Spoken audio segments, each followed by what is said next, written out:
over our stance, how to move that stance, and how to hold our distance. The next thing we're going to talk about is having the proper angle.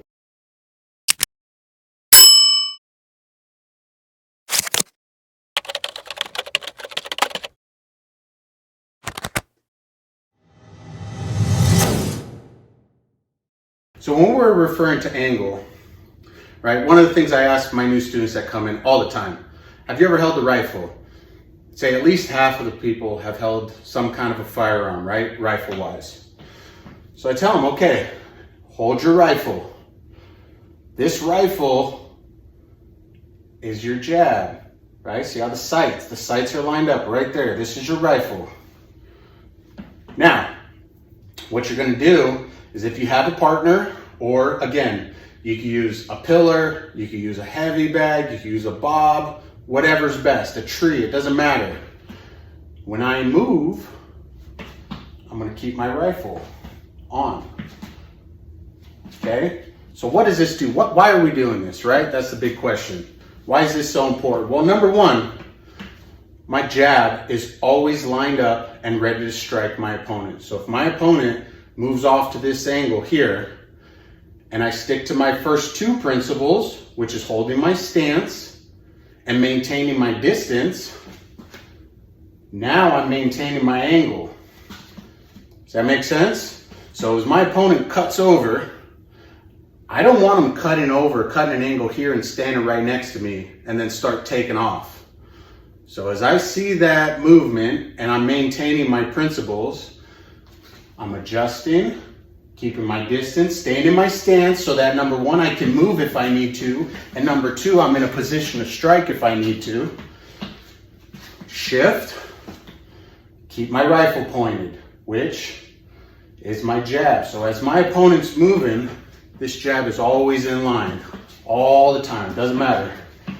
If they want to come in, my jab's waiting. Keep my distance, always give them something to worry about. So if you maintain those first three principles, your stance, your angle, and your distance, I guarantee at least 90% of shots coming into you are going to be nullified. Because somebody has to bridge that distance to reach you. Right? If you're staying on the outside, they got to bridge that distance. Maintaining your stance is going to allow you to move. It's going to give you options. I go forward, back, left, right. It's also going to extend the reach of my lead weapon, which is my jab, at this time, right? So I got that much more response time to do what I need to do. And then if my angle is always lined up and I'm just always waiting to strike, as soon as I see it, it's waiting, it's waiting.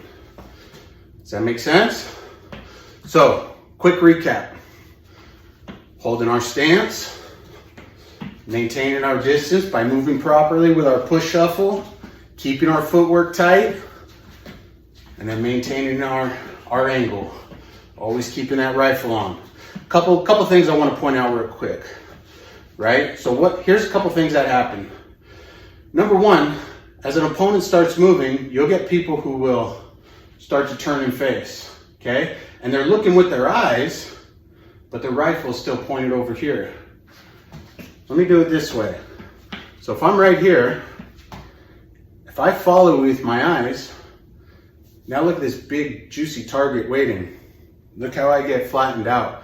I don't want this. This is what I want, right? Now, one quick thing, because I know it's going to come up and it comes up a lot. People are going to say, well, what about this leg? What about this leg right here? It's ready to be kicked. You can shoot in on it. You can take it. Well, if you don't move, absolutely. But again, this is what's important. Think about this. Where's kicking range, right? Look at my legs. That's a lot further reach, right? I'm in punching range.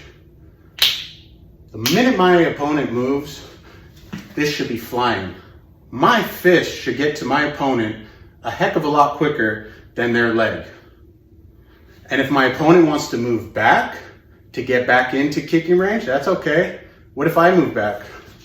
Now I'm outside of his range and we can move around all day and readjust. That's fine from here, right? So these are the couple subtleties just to keep in mind.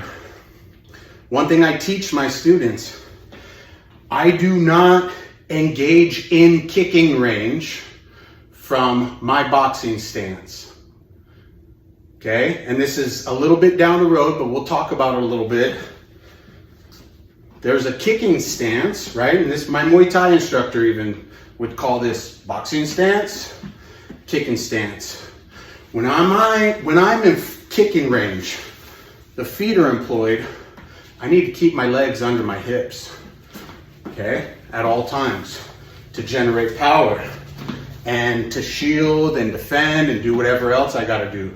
But when I'm here in boxing range and I'm mobile and I'm moving, I need to have my feet in a method that's gonna enhance